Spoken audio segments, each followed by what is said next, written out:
Hello all. कैसे हैं आप सभी। आज हम लोग पढ़ लेते हैं सेकेंडरी सेक्टर के बारे में।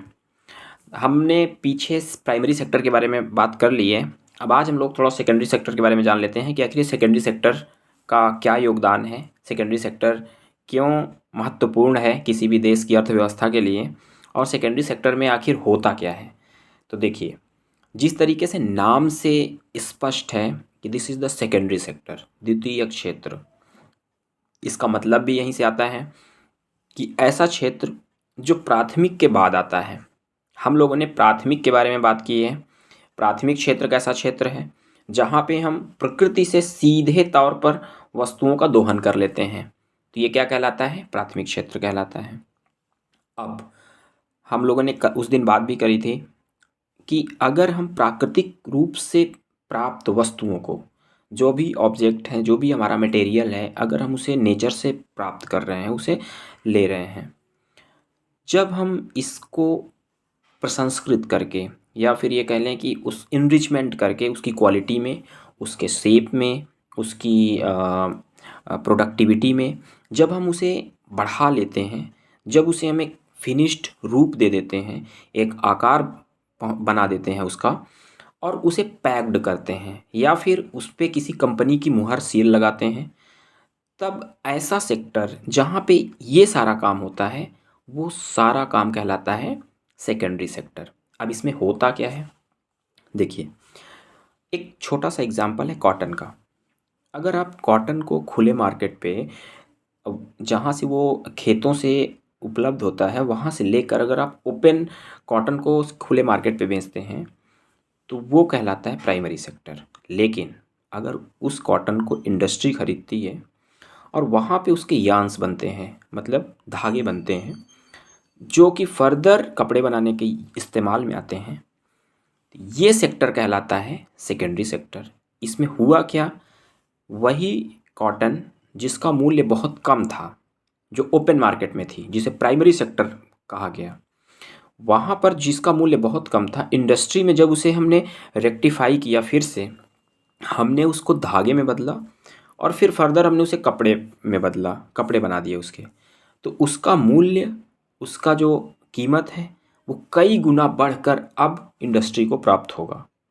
तो ये जो क्षेत्र है जहाँ पर प्राकृतिक रूप से प्राप्त चीज़ों में संवर्धन करके, इनरिचमेंट करके, हम उसे कुछ नया रूप आकार देकर और एक लेबल लगा हुआ प्रोडक्ट मार्केट में लॉन्च करते हैं, तो ऐसी जो परिस्थिति है, ऐसा जो सेक्टर है, वो कहलाता है सेकेंडरी सेक्टर। अब देखिए, अब अगर हम प्राकृतिक या फिर जो प्राथमिक क्रियाओं के द्वारा जिस तरीके से हम किसी भी चीज़ को बनाते हैं, हैंडीक्राफ्ट जिसे बोलते हैं, अगर हम हाथ से बनाते हैं या फिर पुरानी टेक्निक का इस्तेमाल करके बनाते हैं, तो एक कपड़े को बनाने में हमें 1 हफ्ते का टाइम लग जाता है या फिर और भी ज़्यादा दिन का टाइम लग जाता है। ज़्यादा श्रम जिसे कहते हैं वर्क, वो हमें, लेबर हमें ज़्यादा लगाना पड़ता है उस पर, और प्रोडक्टिविटी हमारी कम रहती है।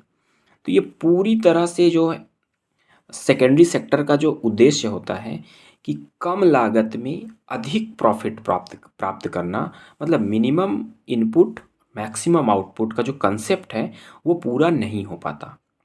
तो इस तरह की चीज़ों की, इस तरह की समस्याओं से आगे बढ़ने के लिए एक हम युग में प्रवेश करते हैं जिसे कहते हैं मशीनीकरण, या फिर मैकेनिकल आप एज बोल सकते हैं। ज़रा इसके बारे में अगर हम देखें तो आप याद करिए कि जो 17वीं सेंचुरी एंड 18वीं सेंचुरी थी, जब उस टाइम पर यहाँ पर ये दोनों ऐसी सेंचुरी का नाम लिया जा रहा है जिनमें कि प्राथमिक क्षेत्र के द्वारा, अब आप जेनी और जो स्पिनिंग जेनी होती थी जिससे यार्न्स बनाए जाते थे यूरोप में, पहले तो बहुत सारी छोटी छोटी टेक्निक्स या फिर लेबर ही काम करते थे। धीरे धीरे उन्होंने इन्वेंशंस किया और फिर उनमें से यार्न्स बनाने के लिए बहुत टेक्निक्स का इस्तेमाल किया, सक्सेसिव वे में वो बनाते चले गए, छोटी छोटी चीज़ों से टेक्नोलॉजिकल डेवलपमेंट करते हुए। और फिर जब जेम्स वॉट ने भाप का इंजन ईजाद किया और धीरे धीरे इंजन और ऐसी चीज़ों का इस्तेमाल हुआ उसके बाद फिर ये पूरी तरह से आ गया औद्योगिक एरा, इसे बोलते हैं इंडस्ट्रियल एरा। और एक तरीके से इसे कहते हैं इंडस्ट्रियल रिवॉल्यूशन हो गया। सबसे पहले तो यह इंग्लैंड में हुआ, उसके बाद अब चूंकि इंग्लैंड का हमारा कॉलोनी था, हमारा देश जो था वो कॉलोनी था इंग्लैंड का, तो उसका इम्पैक्ट यहाँ पे पड़ना ही था और वो पड़ा। और उससे क्या हुआ कि हमारा देश चूँकि उस वक्त के हिसाब से डेवलपमेंट नहीं कर पाया, मशीनीकरण नहीं कर पाया। क्यों नहीं कर पाया? उसका रीज़न था कि हमारा देश कॉलोनी था, और कॉलोनी जो कोई देश बनाता है, जो उसका मुखिया होता है या कह लीजिए जिसके अंडर में हमारा देश होता है, उसी की पॉलिसी तो यहाँ काम करेगी। उनका मकसद ही था कि यहाँ के लोगों को लेबर बना के रखा जाए या यहाँ से सिर्फ और सिर्फ कच्चे माल की प्राप्ति की जाए। जो रॉ मटेरियल यहाँ से मिल रहा है, उस रॉ मटेरियल को यहाँ से ले जाना है कहाँ पे? इंग्लैंड में, और वहाँ से फिनिश्ड गुड्स को लाना है इंडिया में।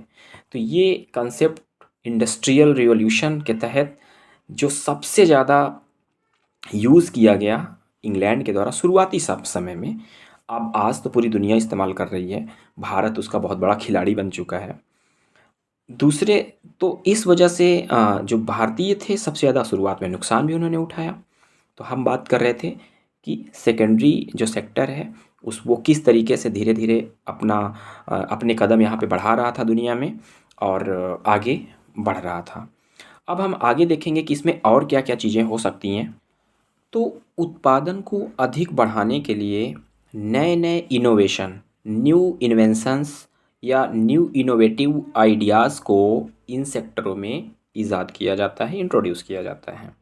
जैसे कंप्यूटरीकरण, मशीनीकरण, एडवांस मशीनों का इसमें इंट्रोड्यूस किया जाता है इन सेक्टर्स में, ताकि यहाँ से अधिक उत्पादन हम कर सकें, अधिक से अधिक प्रोडक्टिविटी हम प्राप्त कर सकें।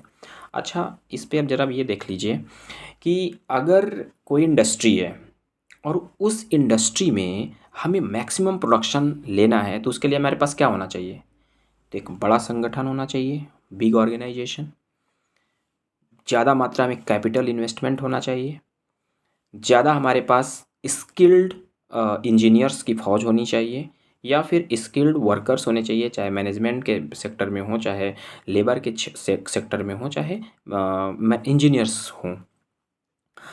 तो इन सब में क्या है कि सबसे बड़ा फैक्टर आता है कैपिटल का अधिक होना और ह्यूमन जो रिसोर्स है वो उसका भी स्किल्ड होना। ये कैपिटल क्या है, ज़रा इसके बारे में बात कर लेते हैं। कैपिटल मनी से संबंधित ऐसी चीज़ें हैं, जैसे अगर आप पैसा रखते हैं सीधे कैश, ये कैपिटल के सेक्टर में नहीं आएगा, ये कैश है।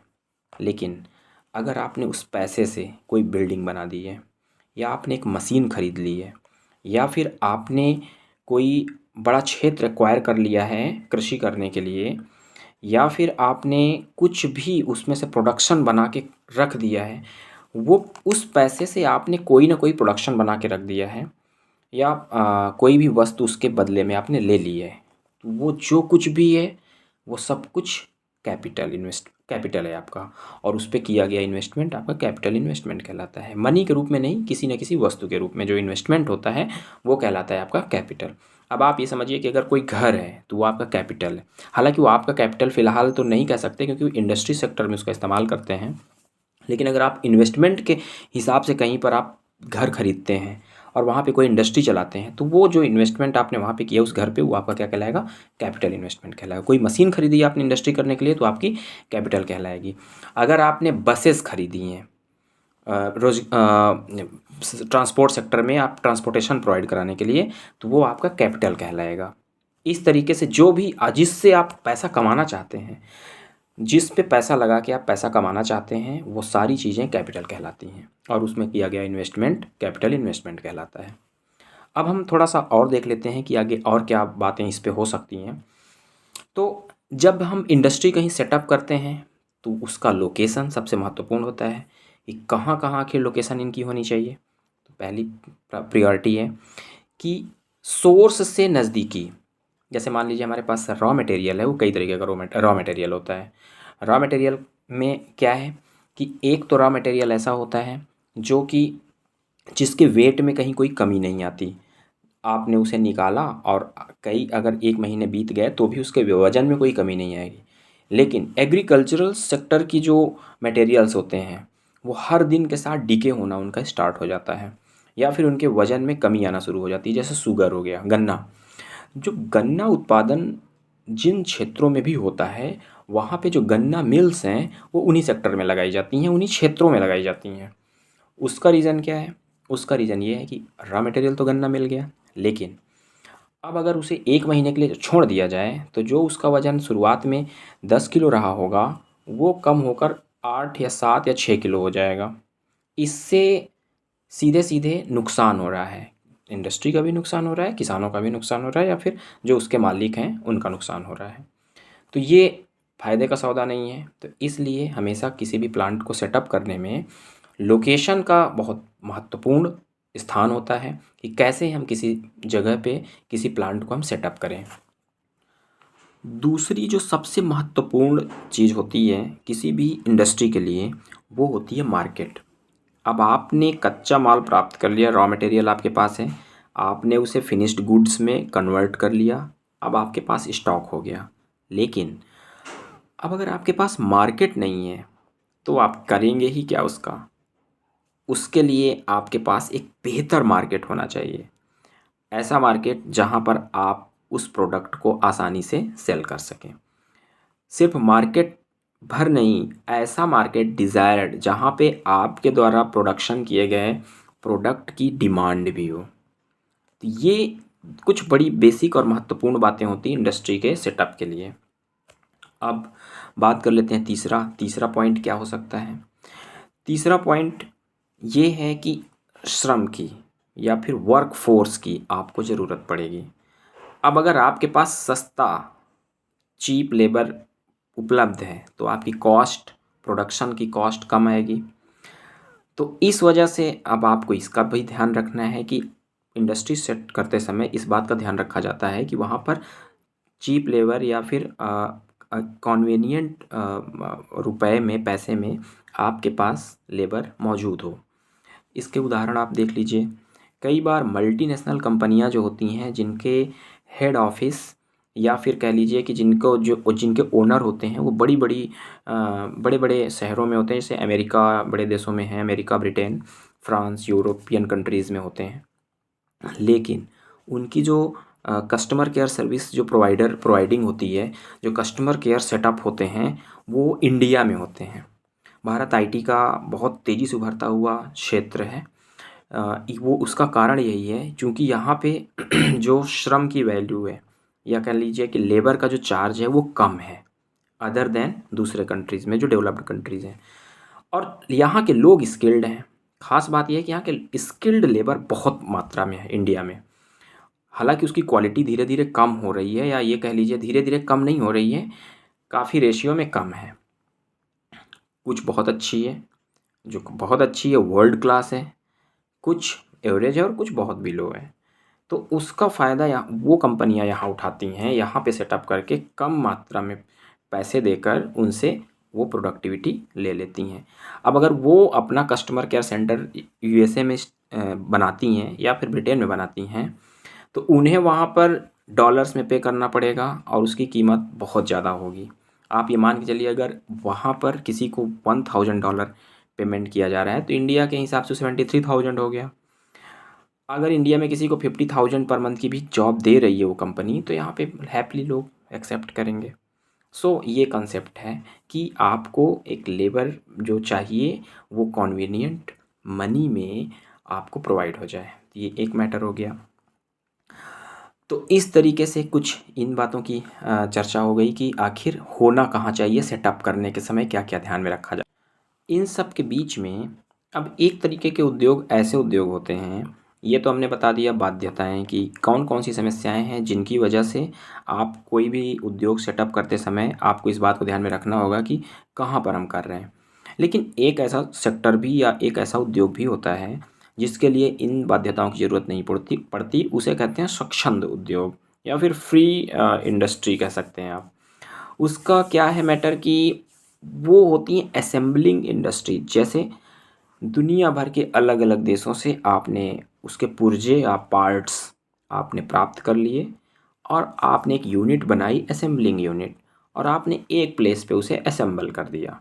तो ये जो इंडस्ट्री होती हैं ये सबसे मज़ेदार या कह लीजिए सबसे बेस्ट होती हैं कि आपने डिफरेंट सेक्टर से पार्ट्स को इकट्ठा किया और दुनिया दुनिया भर के देशों से, और उसे एक फिनिश्ड गुड्स में कन्वर्ट करके वापस से रीसेल कर दिया। तो ये होता है स्वच्छंद उद्योग की श्रेणी में इसे बोला जाता है। अब इंडस्ट्री का जो क्लासिफिकेशन है वो कई तरीके से, जैसे आकार पे आधारित है।